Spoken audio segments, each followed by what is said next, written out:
City Council for Wednesday, March 13th, 2024 to order. Are there any agenda additions or changes? Actually, I have an agenda addition or change. I'm going to pull out consent item 6B and make it 5B. And that'll make B and C, C and D. I move that we, are there any others? No? Okay. No. I move we make consent item 6B, business item 5B. Second. Great. All those in favor say aye. Aye. Those opposed? Amber's here. Hi, Amber. Amber. Motion passes. Great. Going to read this as we start. The City Council previously had a meeting disrupted by anti-Semitic and racist hate speech. The City Council does not tolerate such actions and strongly condemns them. While it may not always be possible to prevent hate speech from occurring during public comments, the Council will continue to take measures to make it more difficult to express such views. We're moving on to public to be heard. This is the portion of the meeting where folks can bring comments or concerns to the City Council. These can be on any topic that are on the agenda or not on the agenda. So is there anyone in the room that has anything that you'd like to talk about? No? Okay. Anybody on Zoom? See a hand raised for Albert. Albert, if you'd share your last name and where you're from with us before you start with your comment.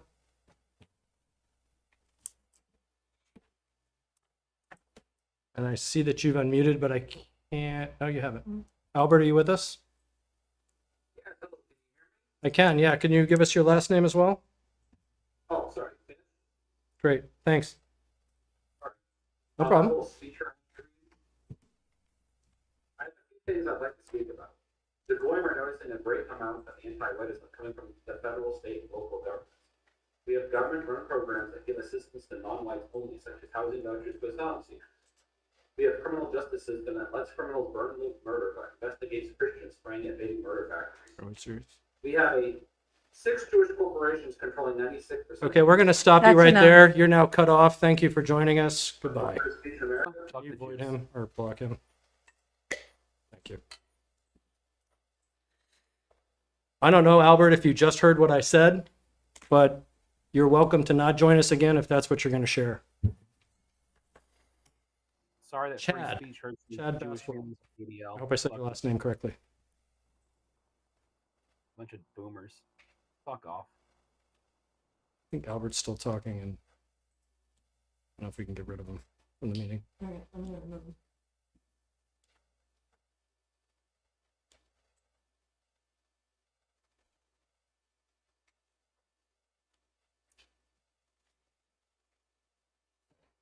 I don't know, under the security tab, if you can set a waiting room, that might be good in case he decides to come back.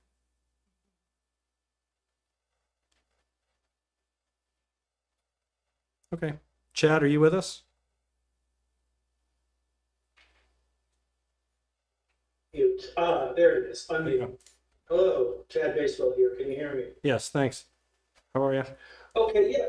Okay, thank you. Well, it's interesting you started the meeting with a disclaimer about anti-Semitism, but that's the elephant in the room right now is the Jewish problem. And I think that we... What is Okay. going on? Off you go.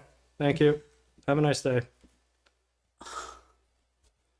Fuck you, you fucking nigger fuck. Oh, jeez, Louise. Some people have no life. No lives. Wow. Anyone else online or in the room?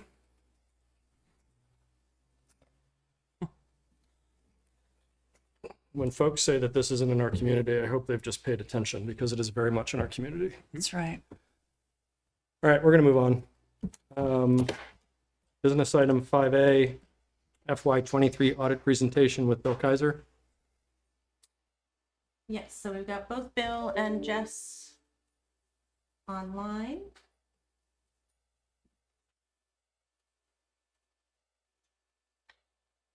Hi, everyone. Can everyone hear me? Yeah, how you doing? Good. How are you guys? Super. It's been a good meeting so far. Thanks for joining us. Yeah, no problem at all. Sorry about that.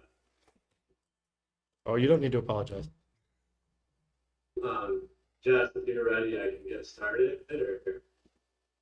Good. Yep. Good to go. Yeah, did you want me to show any of the audit report while you're running through it? No, I'd imagine it's part of the board packet. I haven't checked that out yet. We're good. Okay. Yeah. No, I'm good. I've got it on my screen. But if you wanted to do a screen share for questions later on, that's fine. But I can get started. And if anyone has any questions, feel free to interrupt. Great. Yeah, no, nice to see all of you again. Sorry I couldn't make it down, but it's kind of crunch time in our industry this week. But I'm Bill Iser. I'm the principal at Cattell Brannigan and Sargent up in St. Albans. We're the auditors for the city of Essex Junction. First time I've been saying that, or first time I said that. So if I say village at all during the meeting, I'm sorry. But no, we were doing field work for the city in the middle of October, and we issued our reports about mid-January. The audit for the June 30, 2023 year end resulted in unmodified opinion. We made or proposed no material adjustments to management that would affect the numbers that you would have received throughout the year in the 2023 audit. So overall, it was a very clean audit experience from field work all the way to the end. As always, there are a few management adjustments as changes are being made really right through the end of October. But overall, I think what you see in the financial statements reflects the financials that you would have seen pre-audit, which speaks volumes to a strong finance department. Great. One difference from 2022, but in the city or in the village, but the village/city is used to it. There was a single audit in 2023 due to federal expenditures spent on the Crescent Connector project, and total federal expenditures exceeded the $750,000 threshold. In total, there are $3.5 million of federal expenditures by the city in fiscal year 2023. And the project, that Crescent Connector project, which was our major program, made up 2.8 million of that amount. A single audit includes additional testings for grant funds that were spent to ensure they were used for appropriate eligible costs. And if there are matching requirements, it ensures they were met as well. We noted no issues or findings in relation to the expenditures specific to the Crescent Connector project. Also, a big part of the scope of the single audit is a review of the internal controls. And in 2023, we noted sound controls for the city. I would like to note the internal controls used are still those that were initially implemented by the town during the potential merger. In talking to Jess after field work, she is in the process of developing controls specific to the city. So I would imagine while the controls being used now are still part of those old procedures, and while they are being followed properly, I'd imagine, there will be new controls for the 2025 fiscal year. Again, there were no findings for the single audit and the testing that we performed, and all documents were readily available with no instances where grant required policies and documentation were requested and not provided. Now, getting into the financial statements, the format of the financials is consistent with prior years, starting with the MD&A. The financial statements for the city not being comparative, the MD&A gives the reader a good year-over-year comparison of the financial activities of the city, as well as the financial highlights and future plans. Next is the government-wide financial statements, which are reported more on the accrual basis of accounting, similar to a for-profit entity, not typical for the city's budget process, but how GAAP likes to report a financial statement. There are some differences for 2023 if you compare it to the village statements in 2022. This year, you will notice a large amount of cash balances and delinquent tax receivables. These were moved over from the town as of June 30th, 2023. And in past years, the cash and receivables had both been reported as a receivable from the town. The majority of the interentity balances have been settled as of fieldwork in October, but you'll notice on the balance sheet there is still a due from the town of about $430,000 that's still being worked through. The city did establish an allowance for doubtful accounts on delinquent property tax revenues of $12,000. That's offsetting the taxes receivable balance of approximately 60 grand as a gross. The city took back from the town only the 2022 receivables that were billed, only because those are what the city is legally able to collect on. So the town is retained any receivables from before the 2022-2023 tax billing period. So those are not part of the town's AR, or the city's AR, I'm sorry.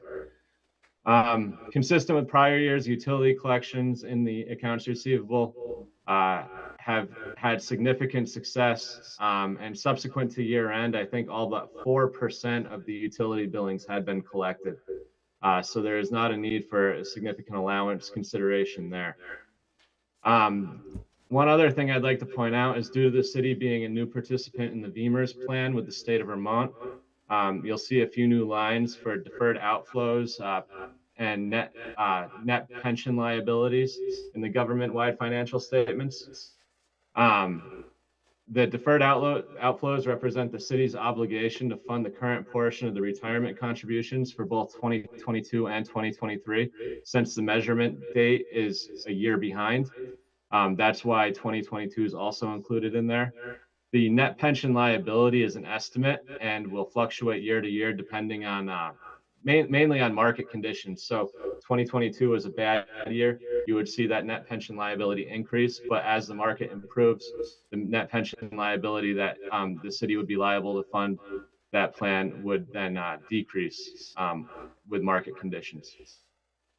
There's also a lengthy footnote that you'll notice in the in footnote number 13, describing the a summary of the benefits available under the VEMR's plan, as well as a description of a number of the amounts on the balance sheet.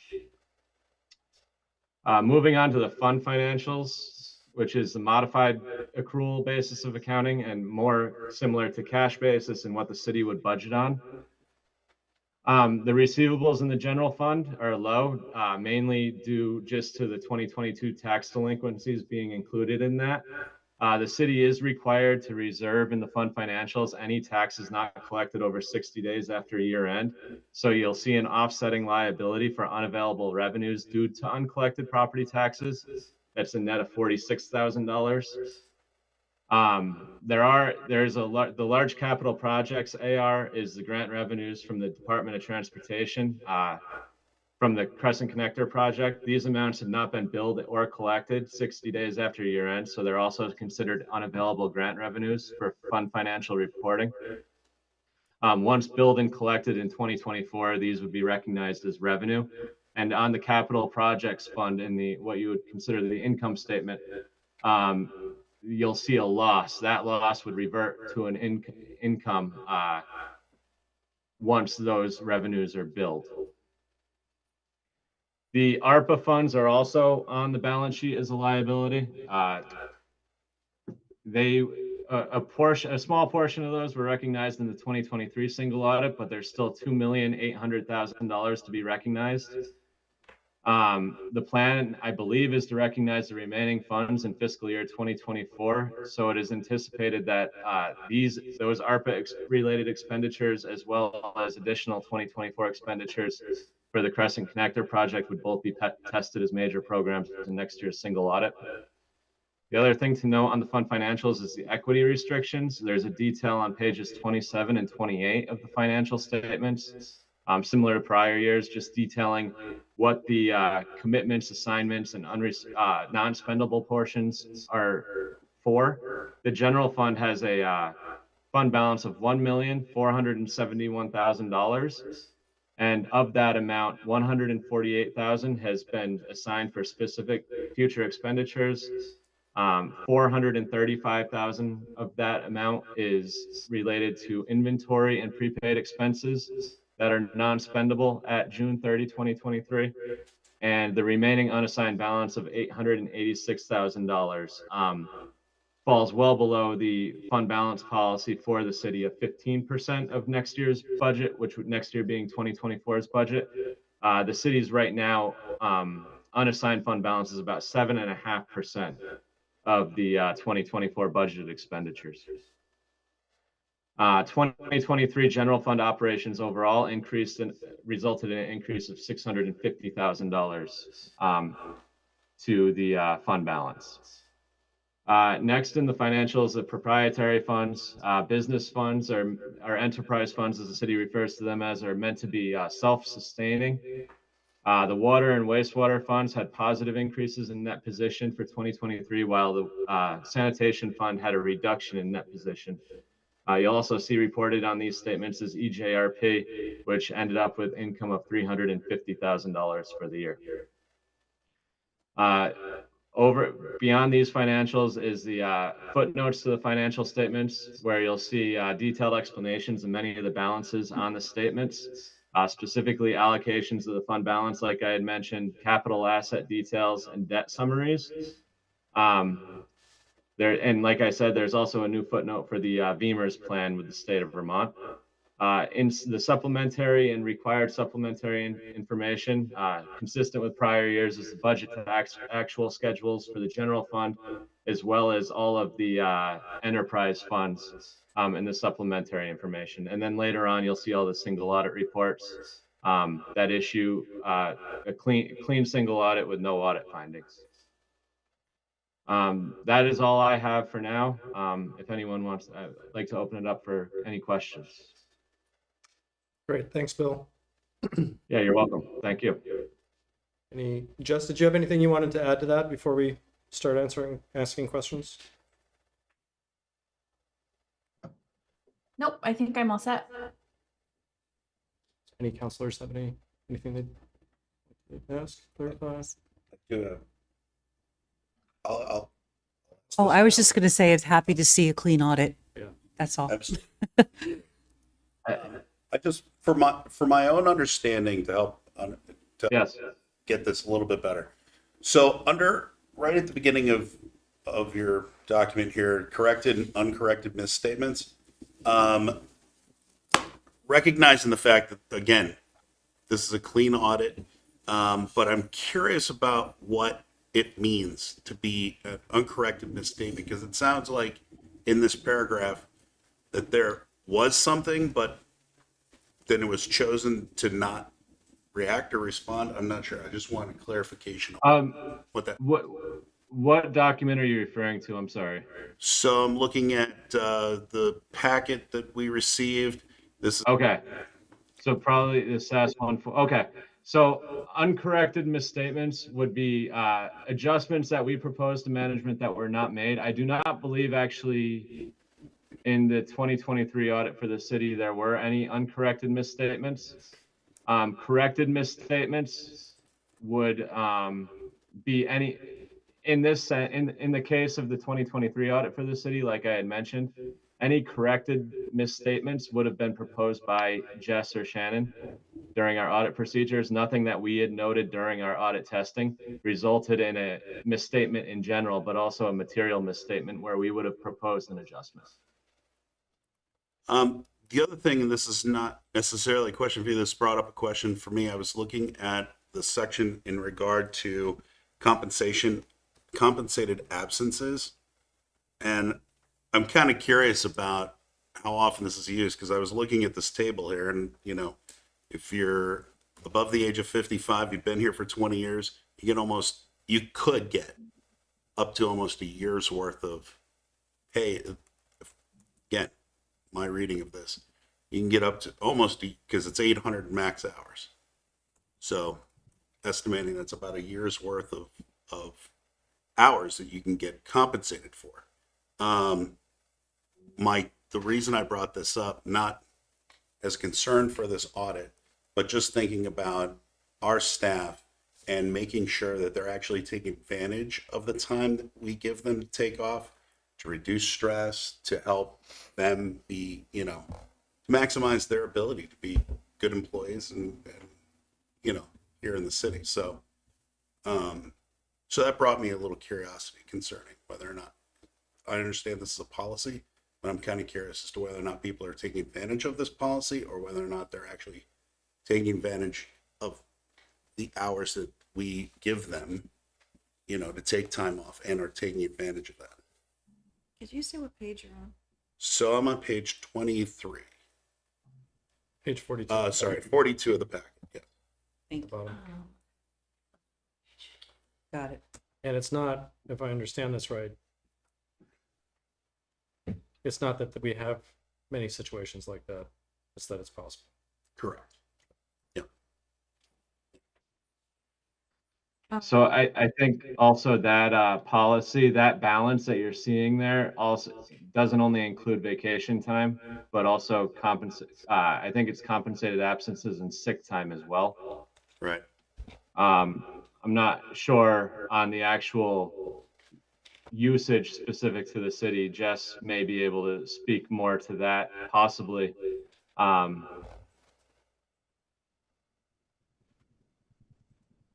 Where are we? Okay, yeah, I see what you're saying here. Yeah, so Marcus, the chart that you're referring to that I have up on the screen right now is specifically for sick time. And this is part of the association contract, which in turn applies to all city employees.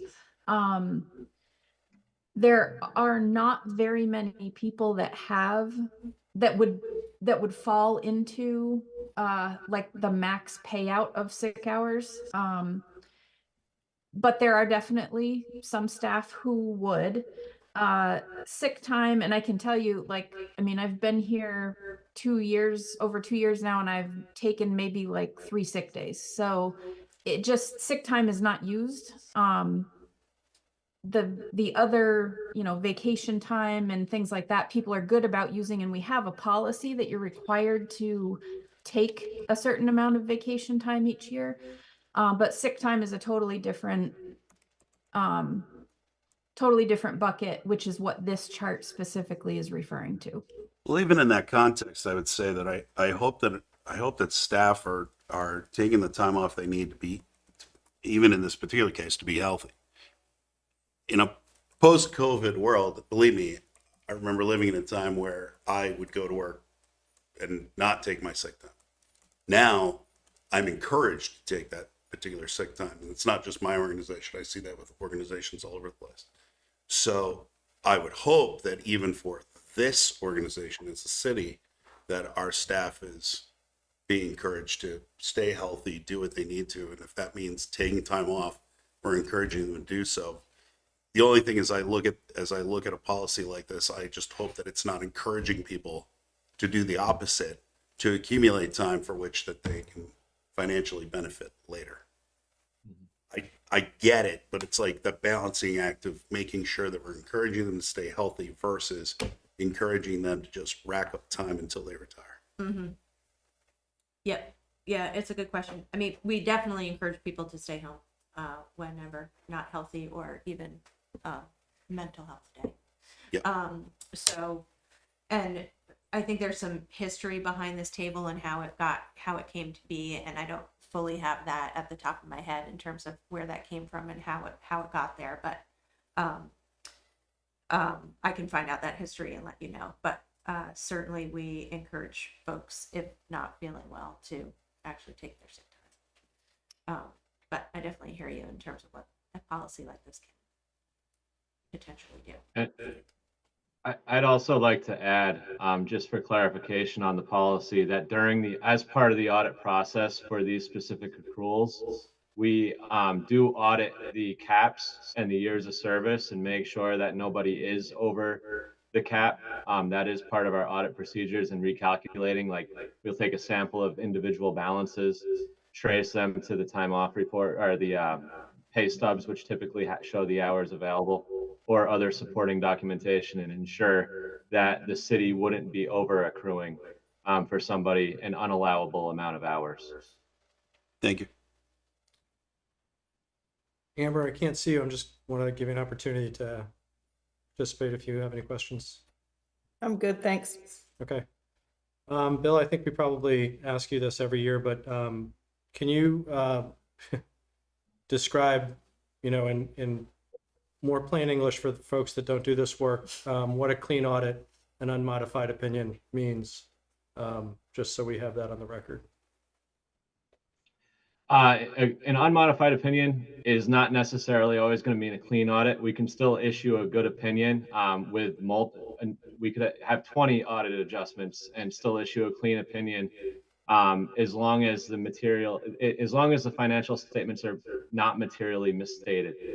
But a clean audit, in the term, when I say clean audit, specific to the city of Essex Junction, the fact that we could come in and do an audit and really have no adjustments, the reconciliations are all balanced. You can tell there's clear controls in month-end close as well as year-end close, where you get a reconciliation, you can go to the trial balance and the balance, it ties out. You're not finding errors where a check was cut in August 2024 and should have been in accounts payable and accrued back to the prior year. You're not finding any issues like that throughout our audit procedures. Materiality is typically a lower level where we're going to propose an adjustment. So when I say a clean audit, I'm saying we didn't find really any errors that were like $5,000 even going through our testing, unless it was an estimate. Then we would consider not adjusting it because it's just an estimate. And one year it could be 5,000 too high, the next 5,000 too low. But our factual testing, where we know what the balance is, we're not finding any errors, mainly related to cutoff. Thanks, I appreciate that. You're welcome. All right, I don't have anything else. Thanks for joining us. Yeah, thank you very much for having me. And sorry this year took a little longer to get into the presenting the audit. That's right. I wanted to give Regina. I just didn't know if you wanted to see if anybody else. Yes.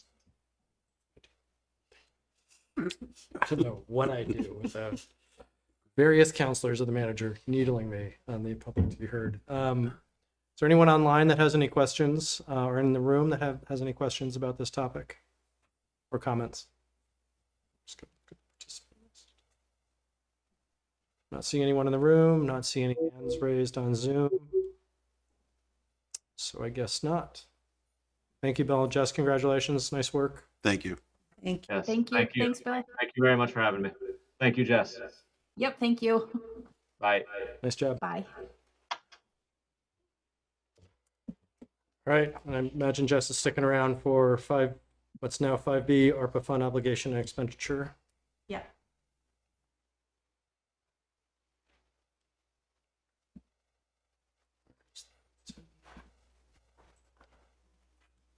Do you want me to share this, Jess, now that? I can share it too, whatever's easier. I have it up. Okay, you might be minutes ahead of me. There we go. All right. Can you see the memo? Yes. Yes. Perfect. All right, so if you'll recall, back in April of 2022, after all of the ARPA funds were received for the city, the council, then trustees, elected by motion to opt for the standard allowance for ARPA funds, which meant that basically all of the ARPA funds we received would be used on the provision of government services.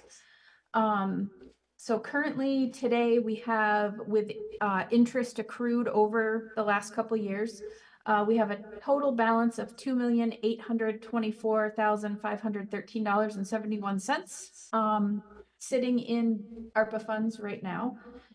VLCT, through work with both the National League of Cities as well as direct work with the U.S. Treasury, in around December, January, started advising municipalities that they should really consider using their ARPA funds as quickly as possible.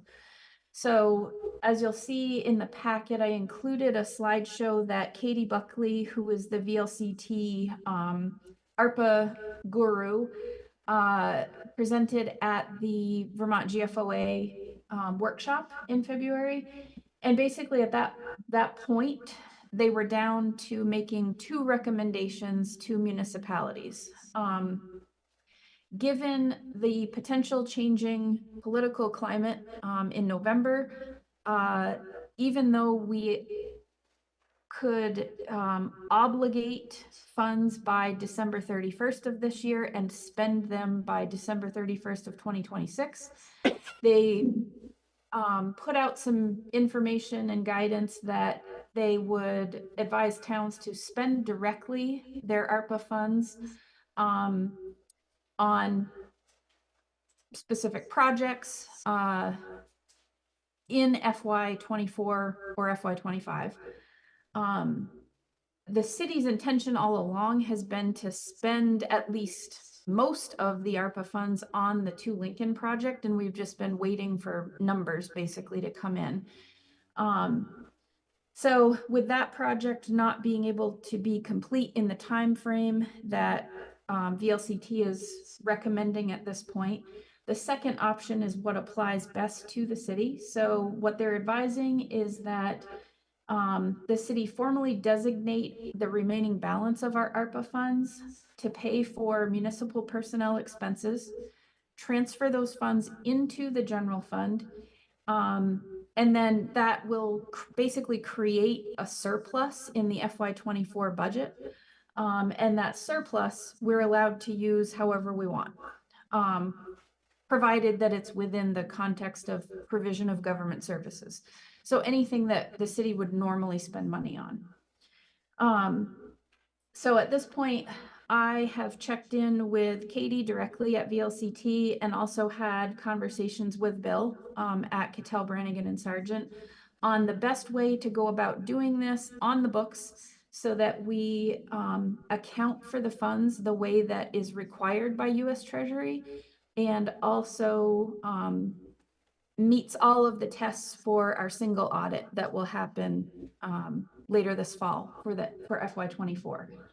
And so what we kind of came up with as a group is that we should make an adjustment to the FY24 budgeted general fund revenue to transfer those ARPA funds in, the 2.8 million, and increase the 2 Lincoln building expenditures.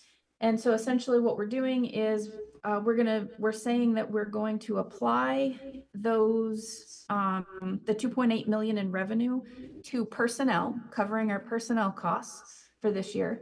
And the surplus that is created by doing so will be assigned to the 2 Lincoln renovation. This has a net effect of 0 on the FY24 budget. It's simply a mechanism for moving our ARPA funds into the general fund where they need to be in the time frame that VLCT is advising at this point. So our reporting period for the Treasury is April. So everything has to be done per this memo by March 31st, so that as of our April 15th reporting, we can say we transferred our ARPA funds to the general fund to cover salaries and we're done. The money.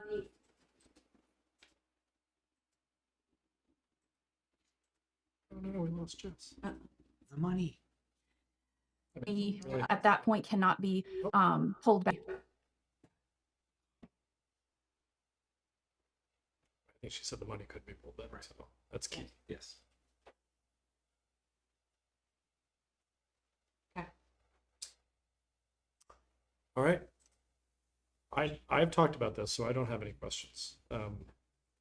It makes sense to me. Does anyone? Was there a particular reason why you pulled it out of the reading file? Or Pulled it out to consent make sure it agenda? was in the minutes, that when we made the motion, it was loud and clear that this is what the intention was, and we Yeah. did it. We did it and it's an actual motion in the minutes essentially. That's the only reason. That's a good idea. So that it's not just in the consent agenda. Okay. Sorry, I should have explained that. And, you know, we just wanted to make sure it was above board, recorded. Yeah. And that sort of thing. No, I Amber? don't have any questions. Okay. Amber, any questions from you? No. Okay. Not hearing any others. So on page 92 of the packet, the recommendation, is that the motion we need? Yes, so we need the very first motion. And then if you'd also wish to designate the surplus at this time, we can do it all in one shot. So both, the first is the motion to move the ARPA funds to the general fund for personnel expenses. And the second item down here is to designate the surplus to the to Lincoln renovation project. Anybody want to take that on? I can read it. Okay. I move that the council approve the transfer of ARPA funds and FY24 budgeted revenue increase in the amount of $2,824,513.71 to the general fund to pay for municipal personnel expenses in FY24 per the recommendations from VLCT, and also approve an increase to the FY24 budgeted to Lincoln building expenditures for the same amount. Furthermore, the council will designate the surplus of the same amount created in the general fund to the 2 Lincoln renovation project. Second. Great. A motion and a second. Any further comments? All those in favor say aye. Aye.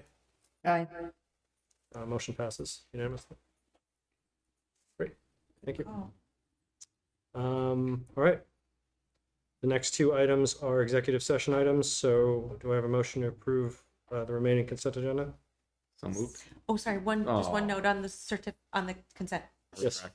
Just want to let people know, because it wasn't clear in the packet, the application for the street vending permit, we do have the certificate of insurance. Okay, great. We just didn't have that checked off. Okay. Move we approve the consent agenda. Great.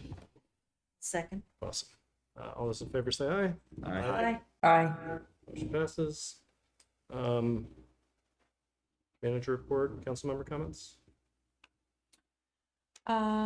So just two things. One, we had a staff training last week and a staff appreciation event on Thursday, which went well. And I think it was already mentioned in this meeting, but the governor did sign the city's charter change amendments today. So that's exciting, and we will get that up and running. Again, the ballot for annual meeting is already set in stone. We move forward with those questions to the voters, but then moving forward, we'll be able to take advantage of the charter change improvements from that. I'd just like to say once again how appalled I was at the comments from the beginning of the meeting. Waiting for the motorcycle, and how disappointed I am that we had to endure that, and that members of the community had to hear that as well. Amber. Really can't see that hand. I just wanted to note that last Friday I attended the Legislative Council night at the Blue Spruce Grange. And I just wanted to say thanks for the invite. It was a very good event. They had a lot of thoughtful questions on the budget and the current projects that the city's working on. And so just thank you for the invite. Great. Anything else? No. All right. Anything from the reading file? All right. If there's nothing else, I've got these right here. You do? Go for it. I move that the city council make the specific finding that general public knowledge of pending or probable civil litigation or prosecution to which the public body is or may be a party would place the city at a substantial disadvantage. I move that the city council enter into executive session to discuss pending or probable civil litigation or prosecution to which the public body is or may be a party pursuant to 1 VSA 313A1E to include the city council and city manager. Second, both. Any comments? All those in favor say aye. Aye. Aye. Motion passes. And do you want to read the next one? Do you have that one? Next page. Yes. I move that the city council enter into executive session to discuss a personnel evaluation pursuant to 1 VSA 313A3 to include the city council. Second. Is that supposed to include the city manager as well? Oh, yes, sorry. Is it? Yes. Okay. Then I will modify my motion to include the city manager. Excellent. Second. All those in favor say aye. Aye. Aye. Motion passes unanimously. All right, we are in executive session. Thanks, everyone. We don't expect to come back. So that, for all intents and purposes, is the meeting for tonight.